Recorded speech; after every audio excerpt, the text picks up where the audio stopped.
President Trump की Iran पर हमले की धमकी के बाद रूस खुलकर ईरान के साथ आ गया है।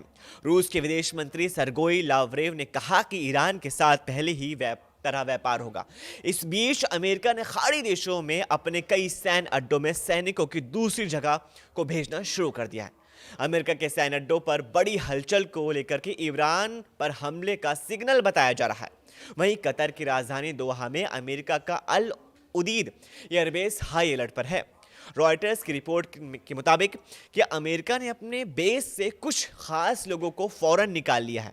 अल उदीद से हाई प्रोफाइल लोगों को तब बाहर भेजा जाता है जब अमेरिका किसी दुश्मन देश को दहलाने की सोच लेता है। ऐसा कई बार हो भी चुका है इतिहास में। इस बार तो अमेरिका ने अपने सारे हथियारों को वॉर जोन में उतार दिया है। ईरान पर बंकर बस्टर बमों की बौछार जल्द शुरू हो सकती है, यह आने वाला वक्त ही बताएगा। ईरान जून 2025 से भयानक युद्ध में उलझा हुआ है। ईरान के निर्वासित प्रिंस रेजा पहलवी ने दावा किया है कि ईरान में आज़ादी की जंग छिड़ चुकी है। अब खामनेई का तख्त पलट सकता है। आगे के ईरान के युवराज ने ट्रंप हमले का सिग्नल देने के बाद मोर्चा खोल दिया है। अमेरिका की एक्शन किसी भी वक्त शुरू हो सकता है। इजराइल इसी मौके पर ईरान को दहलाने के इंतजार में है, क्योंकि ईरान अब पलटवार के लिए तैयार भी खड़ा है। ईरान उन प्रदर्शनकारियों को गद्दार करार देकर चौराहे पर फांसी पर लटकाने जा रहा है जिन्होंने सुप्रीम लीडर की खिलाफत की, यानी ईरान क्या दुनिया के शिया मुस्लिम की सुप्रीम लीडर अली खामनेई के खिलाफ आवाज उठाई, उनके खिलाफ खिलाफत की। वहीं ट्रंप ने कहा कि अगर एक भी प्रदर्शनकारी को फांसी दी गई तो वो पूरे ईरान को बर्बाद कर डालेंगे, नस्ते नाबूद कर देंगे, दुनिया से ईरान का नक्शा मिटा देंगे। लेकिन ये ट्रंप की कितनी बात सही है वो तो सिर्फ बोलने में ही रहती है, क्योंकि हमेशा ट्रंप सिर्फ धमकी देते हैं, करते कुछ नहीं है। ईरान से आई ये तस्वीरें ऐसे भयानक युद्ध की शुरुआत है जिसमें महाशक्तियों की टक्कर होनी तय है। ये आग ईरान को जला सकती है, ये आग खाड़ी देशों में कोहराम मचा सकती है, क्योंकि प्रेसिडेंट ट्रंप ईरान की एक एक लाश गिन रहे हैं। प्रदर्शनकारियों की मौत का नंबर जितना बढ़ता जा रहा है, ईरान को उतनी सख्त सजा मिलने जा रही है, ऐसा ट्रंप कह रहे हैं। सुपर पावर अमेरिका ईरान के सुप्रीम लीडर अली खामनेई के सफाए तक की धमकी दे रहे हैं। अमेरिका ने यह भी कह दिया है कि ईरान के लिए मदद भेजी गई है। इस मदद के मायने हैं अमेरिका के जंगी लड़ाके युद्ध में कूद गए हैं।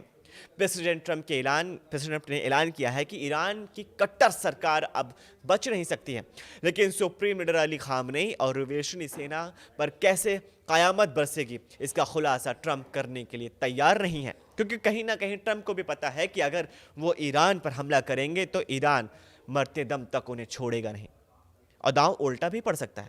अमेरिका सरप्राइज देने के लिए कुख्यात है। हमले से पहले अमेरिका तैयारी करता है, छोटे से छोटे ऑपरेशन से बड़े आचुक हथियार इस्तेमाल करता है।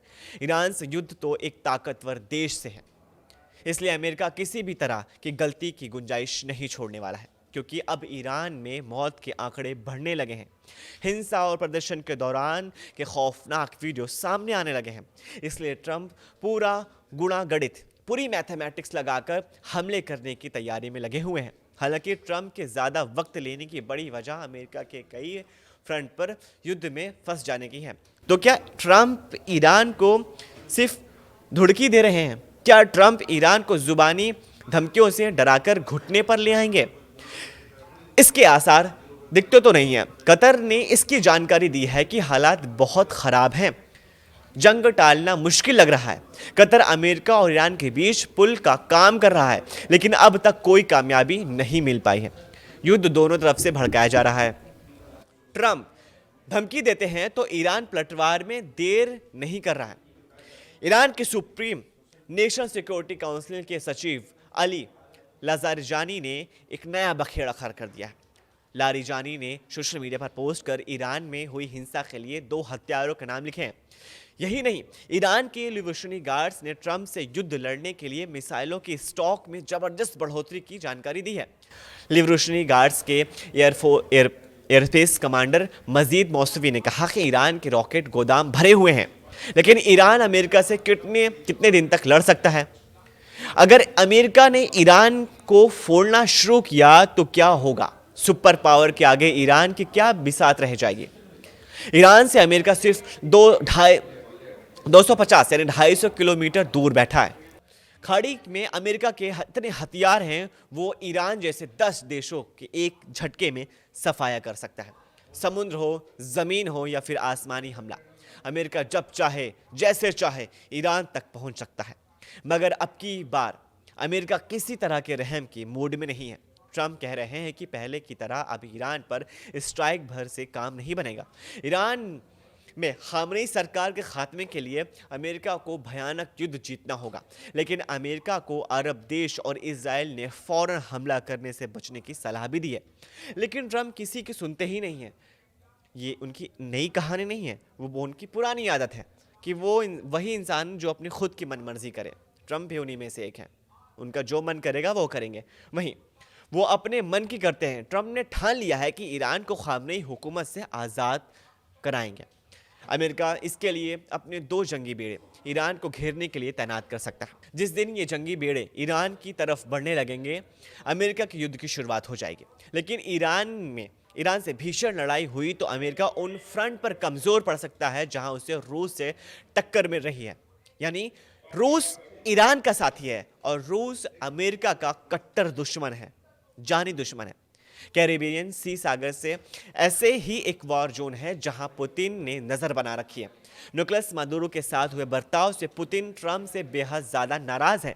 निकोलस मादुरो पुतिन को अपना बड़ा भाई मानते थे। रूस ने वेनेजुएला पर अमेरिका के हमले को दुनिया के लिए खतरा बना दिया है।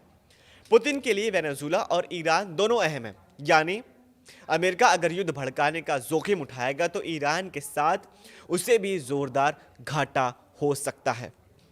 इस वीडियो को ज़्यादा से ज़्यादा लाइक कीजिए, अपने फैमिली और व्हाट्सएप ग्रुप में शेयर कीजिए और नीचे दिए गए कमेंट में हमें अपनी राय ये बताइए कि क्या अब डोनाल्ड ट्रंप ने ठान लिया है कि वो ईरान पर हमला करेंगे और कब हमला करेंगे। हम फिर मिलेंगे एक नई खबर के साथ, तब तक के लिए शुक्रिया।